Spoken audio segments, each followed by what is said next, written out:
Guys দেখো এটা কি ইউজ করেছি, তাও আবার আমার মেন আইডিতে। এটা হচ্ছে রক্স ভিপিএন। এটা কিন্তু প্যানেলের মতো কাজ করে, কিন্তু আসলে এটা কিন্তু প্যানেল না, আসলে এটা কিন্তু এক ধরনের ভিপিএন। আর এই ভিপিএনটা যখন তুমি অন করবা তখন কিন্তু তোমার এর সামনে এনিমিটা একদম দাঁড়ায় যাবে, যেমনটা দেখতেই পারতাছো স্ক্রিনে। এটা কিন্তু একদম মেন আইডি সেফ, মানে দেখতেই পারতাছো আমার মেন আইডিতে কিন্তু আমি এটা ইউজ করে খেলতাছি। আর এটা কিন্তু তোমরাও ইউজ করতে পারবা, তাও আবার একদম ফ্রিতে। তো চলো গাইজ তোমাদেরকে দেখায় যে তোমরা এটা কিভাবে ইউজ করবা এবং কোথায় থেকে ইনস্টল করবা। তো তার আগে গাইজ তোমাদেরকে একটা অ্যাপসের সাথে পরিচয় করে দিতে চাই। তোমরা যারা নিয়মিত ফ্রি ফায়ার টুর্নামেন্ট খেলো, তোমরা কিন্তু চাইলে টাইটান স্পোর্টস বিডিতে খেলতে পারো। এখানে কিন্তু তোমরা সকল ভাইরাল মুডগুলো পাওয়া যাবা। পাশাপাশি তোমরা যদি ফার্স্টে 100 টাকা ডিপোজিট করো, তাহলে কিন্তু তোমরা বোনাস হিসাবে 25% বোনাস পাবা। তো আর দেরি কেন, অ্যাপসটাকে ইনস্টল করার জন্য যে কোনো ব্রাউজারে সার্চ দিলে কিন্তু তাদের অ্যাপসটাকে তোমরা ইনস্টল করতে পারবা। তো এখনই যাও আর নামিয়ে শুরু করতে পারো তোমার টুর্নামেন্ট জার্নি। তো চলো গাইস, এবার তোমাদেরকে দেখিয়ে যাই যে তোমরা রক্স ভিপিএনটা কোথায় থেকে ইনস্টল করবা। তো রক্স ভিপিএনটা ইনস্টল করার জন্য কিন্তু তোমাদেরকে আমার টেলিগ্রাম চ্যানেল আসতে হবে। আর টেলিগ্রাম চ্যানেলের লিংক কিন্তু আমার কমেন্ট বক্সে তোমরা পাওয়া যাবা। তো এবার টেলিগ্রাম চ্যানেল আসার পরে তোমরা কিন্তু ফার্স্টেই দেখতে পাবা যে ওইখানে কিন্তু আমি রক্স ভিপিএনটা আপলোড করে রাখছি।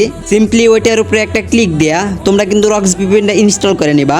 আর সেটআপ ভিডিওটা কিন্তু তোমরা ওই অ্যাপসের পাশেই পাওয়া যাবা, ওইখান থেকে দেখা একদম ইজি ভাবে তোমরা সেটআপ করে নিও। খুবই সহজ সেটআপ ভিডিও।